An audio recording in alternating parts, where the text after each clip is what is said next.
Now, I will be the first to make fun of all the streamers that talk about the purity of vanilla, the spirit of vanilla, vanilla this sacred game, this and that. A green item was the #1 example of game design ever made, and nothing will ever topple vanilla WoW. I get it. It's a meme. It's a meme. We lived through it in 2019, and it's a joke. However, I do think there has been a serious degradation of the identity of vanilla, the spirit of vanilla, the spirit of classic WoW over this last fresh, and people are finally realizing it. And it just so happens when it is not me that says it, but other persons, they actually say they are right instead of telling me I suck. Huh. Never listen to the Latin American. That's the way it works. World of Salescraft. Okay, so this is a post by a new player that explains the new player experience, and this pretty much encapsulates everything I said was going to happen if the PvP changes stayed. But okay, let's take a look. This is Rowdy Red main, that could be a bit of a problem. I recently started playing a priest to re-experience BWL, AQ and Nax Ramas, as I had to quit WoW in the start of Classic Vanilla.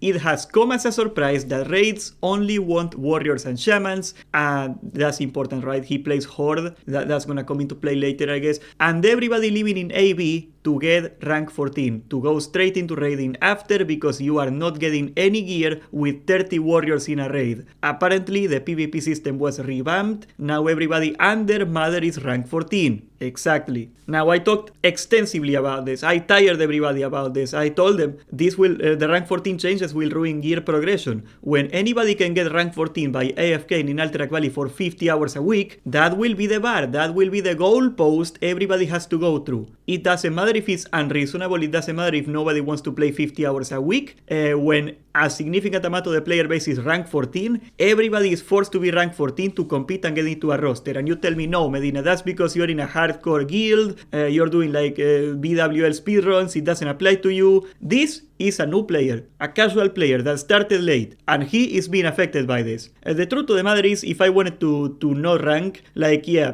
Dwarf Lord would be furious at me, but I could get away with it, probably. These people, okay, the actual casual players, they can't, because they want to get in a raid, and you try to set up a Molten Core or a BWL, and you get the whispers, and everybody whispers, rank 14 this, rank 14 warrior, rank 14 shaman. Which one are you gonna take? The rank 14 ones, or the ones that are fresh? And that's why what he's talking about living in Alterac Valley before going to raid. You have to get rank 14 just to even be able to get into a freaking decent raid now, even if you started today. And that's a problem with the social fabric of the game that is being degraded, but I will go over more of this. There is hardly any dungeons going on, and the few dungeons I do get invited to requires one to pay for a tank service with a 60% warrior population. Yeah, but they are DPS committed warriors, okay? They are DPS committed, it doesn't count. A tank service where they just DPS in their PvP gear and barely do anything to keep aggro from me. What the actual F? Okay, I assume this guy doesn't play warrior. If you wanna tank a dungeon, you want to, what else are you gonna do? Go into tier 2 gear and you do even less trade. That's what what you're supposed to do. I made many videos about tanking low level dungeons and stuff before, but you can see some of my videos where I am farming Stratholm and I am the top DPS in a raid with 2 mages, right? Like, DPSing is the best way to tank in vanilla, it's just the way it works. Sadly, I know it's kind of annoying to be a healer and having to deal with a guy without a shield. I do put on a shield on the big pulls, but that's just the way it is now. Like, that's just people learn how to play their class better over the years. I will not give in that, okay? I think that's pure cope. Learn to heal better. Ion is right, red flag, red flag. It is not Blizzard, it is a completely rotten player base. Okay, this is the point that got me to make this video. I made a poll in my channel not that long ago, a couple weeks ago. I made a simple poll. Would you say the classic WoW community is more toxic than in 2019, less toxic than in 2019, or about the same?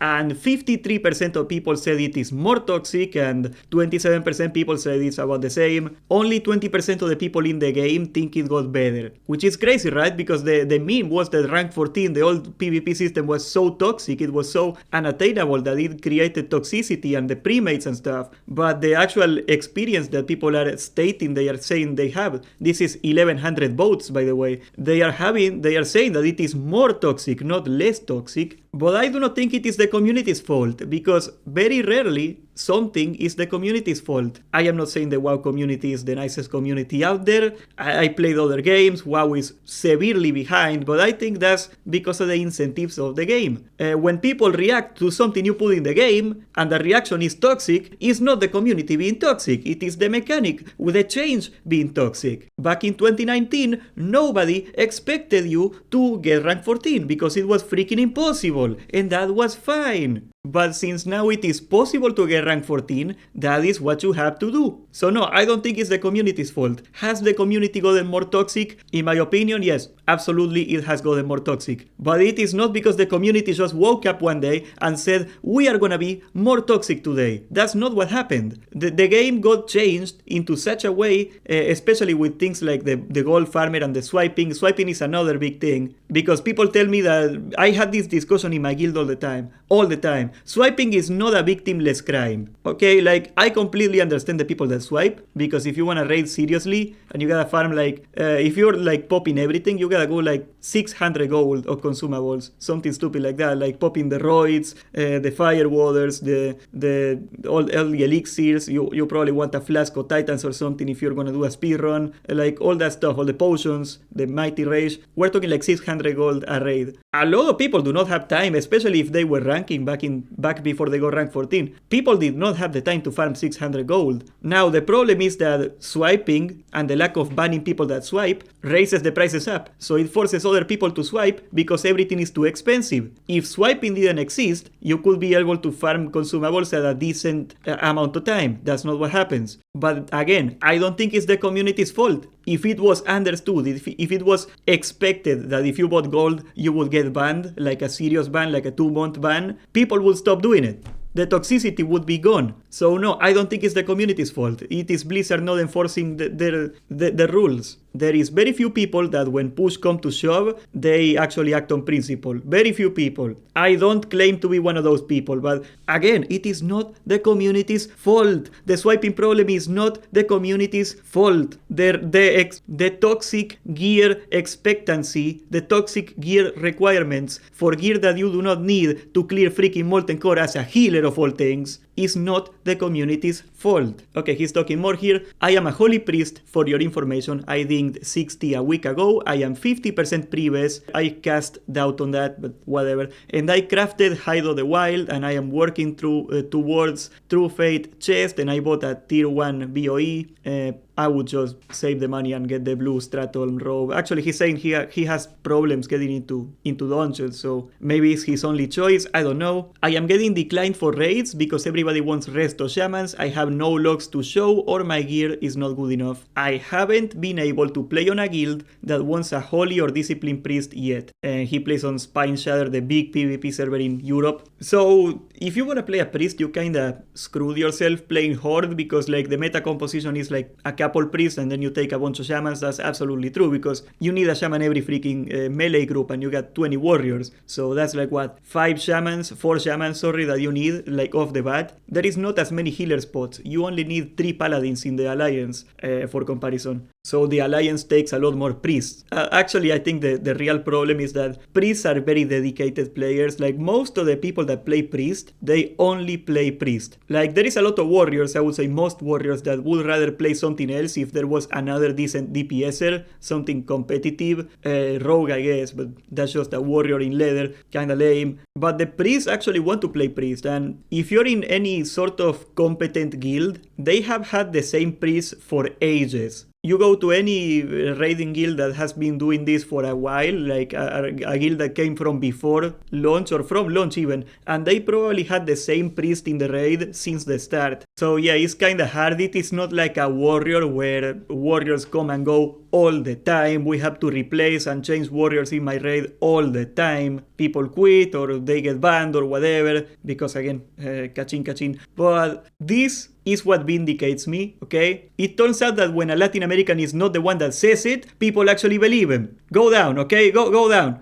Look how they stole my idea. It is actually kind of interesting how the Timu rank 14 PvE honor grind demolished every aspect of Anniversary Endgame, both PvE and PvP. There you go. He said it. And people agreed with him. Why? Because I didn't say it. That's why. Hate you guys. It was a mistake to release rank 14 prior to Nax. Private servers had it right. Release rank 14 on launch, but give only... Oh yeah, that's another problem, right? Like progressive itemization. There was two types of PvP gear. There was a crappy PvP gear at launch, and then I think it was AQ. Yeah, AQ says here. I will believe this guy. They updated the gear into the gear we have today. So we were basically given AQ level gear at launch. Well, at rank 14 launch. That's why everything is so warped and twisted and messed up. There is no reason almost to do VWL. Like what? The ring? The cloak? Yeah, that's pretty much it. I guess if you're an orc, you want Cruel Shoruk. It is not a huge deal either, but like you could use that. That would be an upgrade, I guess. Okay, here. I mean, if they had just kept the old honor system, it would cut the amount of people ranking in gear ranking gear by 90%. It was complained about constantly. Okay, let me say first of all, the old PvP system was ungodly stupid. Can we all agree on that? I don't think anybody, even rank 14 actual people that did the rank 14 back in the day, I don't think anybody will argue that the rank 14 system, the old PvP system, wasn't stupid. It was absolutely stupid. But two stupids do not make a smart. It was complained about constantly to the point Blizzard made it easy. These changes have consequences and nobody seems to understand that. And then people are saying, okay, the old system was stupid, so what about the old system? You know, the whataboutism, like a system was stupid and the new system is stupid and that somehow makes it fine. Listen, there is a lot of ways you could fix, quote-unquote, make a less stupid honor system. Greek Warrior came into my comments one time and he said he just wants something related to win rate. And I kind of agree, like, if they introduce a rating system where you gotta win, you know, like an ELO system, whatever, like rated BGs in retail, something like that, that could work. Obviously, the system should not be designed around playing all day. A system that requires you to play 16 hours a day is not a good system. On the other side, a system that gives you all the gear for freaking free if you just AFK all day is also not a good system. Any change almost would make this better, even if it's also not good. Okay, there you go. This is word per word my argument. I know people complain about the old honor system because it is such a difficult grind, but it being so difficult made it unrealistic for the vast majority of people, and people might say that's stupid for it to require that much time and dedication, but at least it deterred, it stopped, it prevented most people from trying to get it because it was so hard to get. The change kept it a boringly long grind, but it also made it reasonable for people to obtain, and the gear is so good that the incentive for hardcore players was too much to pass them up. I think leaving it unobtainable is the right move to keep this sort of thing from happening. So there you go. Making the system more casual created it more hardcore. There are consequences to actions and people do not react in a directly proportional way. I believe the people that designed this system, the people that made the PvP changes, I want to see where they play. I want to see if they actually encountered, like, there is one or two things here. Like, they are either like so hardcore and they play the game so much that they didn't bat an eye to this change and they just wanted rank 14 for themselves, or they quite literally do not play the game. Because anybody that is exposed to being in a guild, in like a middle of the road guild or a casual guild, would have immediately encountered these negative problems in some. Immediately. Like they are so evident. Here you go. This happened in Season of Mastery the first time and everybody pointed out the issue and instead they pushed it out to all of vanilla. Oof. I don't know, guys, I just wanted to show you this because I felt like I was like the old man, the crazy guy, you know, the conspiracy tinfoil guy screaming into the void for all this time. I told you this was gonna happen, and when exactly this happens, everybody is just saying, oh yeah, this is stupid. How could nobody see it coming? And people saw it coming. Nobody cared until it's too late. I'm not gonna lie, this post seems like a lot of cope. I agree, like it is not impossible to come back as a priest. It is not impossible to get in a raid as a priest. But compare this to what it used to be the case back in like 2019 or private servers. And that's just not the case anymore. Nobody wants to do dungeons either because if you're a fresh 60, your most efficient use of your time, and I hate to say this, is to AFK in Alterac Valley. Yeah, sure, there are some really good items in dungeons like Hand of Justice or whatever, but is not ranking worth getting Hand of Justice when you can get a full blue PvP set in like, 4 weeks of not even that much time? That is better than anything that other dungeon items have to offer. Hell, the pants, the shoulders, and the helmet in the rank PvP system for warrior, they are literally better than the dungeon, the raid gear. There is not even an item in Molten Core that can be better than that, or BWL for that matter. Like even the shoulders, Drake Fang, Talon, whatever shoulders from BWL, you still do not take them because you want the 2 blue pieces for the PvP set, for the set bonus, or you just go for the purple set anyway, and the purple shoulders are better. So either case, doing dungeons is almost entirely pointless, and doing raids, you only need like 2 items from a raid. And let me tell you the following thing that's gonna happen in raids. We are gonna see a lot of split raids of people getting like 20 mages and reserving Onslaught Girdle, because when everybody needs that one item, it's gonna create a bit of a cancer for the pogging community. Like, it was already always the case, Onslaught Girdle is so good, but there was always a new influx of players going to Molten Core, so there was always people that actually needed Molten Core gear that you could fill your splits with. For you guys that don't know, like a split raid is basically, you take your main roster, your main raid. Okay, say you get a roster, I am making this up obviously. You got 2 warriors in the raid, like this. If we go to Molten Core, there is only one Onslaught Girdle, you know, the stupid OP belt. There is only one of these that we can get. But if we take the raid and we split it in half, like this, and we fill it up with random stupid bugs, like this, and this, and then we make 2 raids, divided like this, we get 2 chances at Onslaught Girdle. Now, split raiding always has been a thing in vanilla because Onslaught Girdle, or then the Cape of Draconic Might, or the Bindings on Thunder Fury, of course those things, very rare items that are like only 1 or 2 items that everybody needs and everything else is useless. That's what this generates. And if new players are having a hard time getting into dungeons, if new players are having a hard time staying and they rage quit, even if it is copium, I don't care, for whatever reason they quit, rational or not, if we are having a hard time retaining new players, the split raiding system and the pogging community is going to die. Guilds are going to be locked airtight, and the only chance to get in a raid is going to be getting rank 14. And that's stupid. But yes, that's the welcome to my TED Talk. I know you're going to call me gay on the way out. Please drop like a heart emoji or something if you do. It's better that way. And subscribe, join the Discord. Thank you for watching.